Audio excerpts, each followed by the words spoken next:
இன்றைக்கி நம்ம சிக்கன் பிரியாணி செய்கிறது எப்படின்னு பார்க்கலாம். அதுக்கு வந்து நான் 1 கிலோ சிக்கன் எடுத்துகிட்டு வந்திருக்கேன். லெக் பீஸு இந்த மாதிரி வெட்டி கீரல் போட்டு வாங்கிக்கோங்க.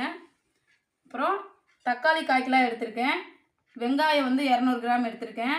ஒரு கைப்பிடி அளவு கொத்தமல்லி, ஒரு கைப்பிடி அளவு புதினா, ஒரு 5 பச்சை மிளகாயை இந்த மாதிரி கீறி வச்சுக்கோங்க. இஞ்சி பூண்டு பேஸ்ட்டு ஒரு 50 கிராம், தயிர் 1 கப் எடுத்துக்கோங்க. அரிசி பார்த்தீங்கன்னா நீங்கள் பாஸ்மதி எடுக்கிறதுனால எடுத்துக்கோங்க, இல்லை சீரக சம்பா வேணும்னாலும் எடுத்துக்கோங்க. வாங்க எப்படி செய்கிறதுன்னு பார்க்கலாம். ஆயில் ஊற்றியாச்சு, சூடாகிட்டுருக்கு. நெய் ஒரு 3 டீஸ்பூன் ஊற்றிக்கலாம். எண்ணெயும் நெய்யும் நல்லா சூடாகிடுச்சு. இப்போ வந்து நம்ம 1 டீஸ்பூன் அளவு சோம்பு எடுத்துக்கோங்க, 5 கிராம்பு, 5 ஏலக்காய், கொஞ்சம் கல்பாசி எடுத்துக்கோங்க, அதிகமாக போட்டுற வேண்டாம். ஒரு பட்டை, பிரிஞ்சி இலை இருந்தால் எடுத்துக்கோங்க. இதை அப்படியே இதோட சேர்த்துடலாம். இப்போ வந்து நம்ம வெங்காயத்தை சேர்த்துக்கலாம். இதை நல்லா பொன்னிறமாக ஆகிற அளவுக்கு நம்ம வதக்கி எடுத்துக்கலாம். உப்பு தேவையான அளவு வெங்காயத்தோடையே போட்டுக்கலாம், வெங்காயம் சீக்கிரம் வணங்கிடும். வெங்காயம் நல்லா வணங்கிருச்சு. இப்போ நம்ம தக்காளி சேர்த்துக்கலாம்.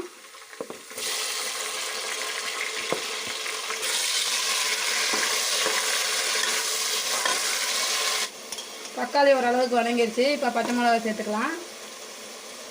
இதோடையே இஞ்சி பூண்டு பேஸ்ட்டு 4 டீஸ்பூன் எடுத்துக்கோங்க. இதை நல்லா கிளறிக்கலாம். இஞ்சி பூண்டோட பச்சை வாசம் போயிடுச்சு. இப்போது புதினாவை சேர்த்துக்கலாம். அதோடையே மல்லித்தலையும் சேர்த்துக்கலாம், கிளறிக்கலாம். இப்போது தயிர் 1 கப்பு சேர்த்துக்கலாம். தயிர் வேண்டான்னு நினைக்கிறீங்கன்னா லெமன் 1/2 லெமன் வந்து புளிஞ்சு விட்டுக்கோங்க. மிளகாத்தூள் 2 டீஸ்பூன் போட்டுக்கோங்க. கலருக்கு நீங்கள் வேறு எதுவும் சேர்க்க வேண்டாம், மிளகாத்தூளே வந்து நம்மளுக்கு நல்ல கலர் கொடுக்கும். கரம் மசாலா 1 டீஸ்பூன் சேர்த்துக்கோங்க. மல்லித்தூள் 1 டீஸ்பூன் சேர்த்துக்கோங்க.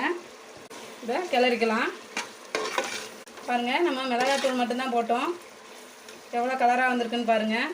அவ்வளோதான், மசாலா ரசம்லாம் போயிடுச்சு. இப்போ சிக்கனை அதோட சேர்த்துடலாம்.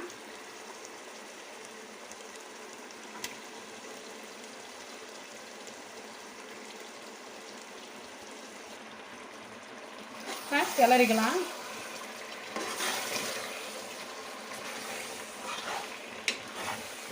நம்ம வந்து 1 கிலோ அரிசிக்கு 1 கிலோ சிக்கன் எடுத்துகிட்டு வந்திருக்கோம். என்னென்ன தேவையோ எல்லாம் சேர்த்தாச்சு. இப்போ வந்து அரிசியை சேர்த்துடலாம். நான் வந்து அரிசியை நல்லா வாஷ் பண்ணி எடுத்து வச்சுருக்கேன், இதோட சேர்த்துடலாம். அரிசிக்கு பார்த்தீங்கன்னா நீங்கள் 1 டம்ளர் எடுத்திங்கன்னா 1.5 டம்ளர் தண்ணி சேர்த்துக்கோங்க. அது எந்த அரிசியாக இருந்தாலும் பரவாயில்ல, 1.5 டம்ளர் எடுத்துக்கோங்க. அதை கணக்கு பண்ணி தான் எடுத்திருக்கேன். தண்ணி சேர்த்துடலாம். அவ்வளோதான்.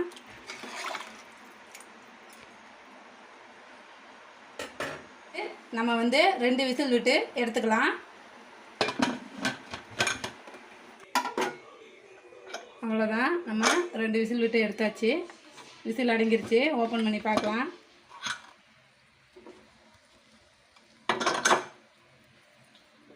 பாருங்கள், சூப்பராக வந்திருக்கு. அவ்வளோதான், பிரியாணி செய்கிறது ரொம்ப ஈஸி. அப்படியே ஒரு பிளேட்டுக்கு மாற்றிக்கலாம். பாருங்கள், நம்ம எந்த கலருமே சேர்க்கலை, மிளகாத்தூள் மட்டும்தான் சேர்த்தோம். இன்னும் நல்லா கலர்ஃபுல்லாக வந்திருக்கு பாருங்கள்.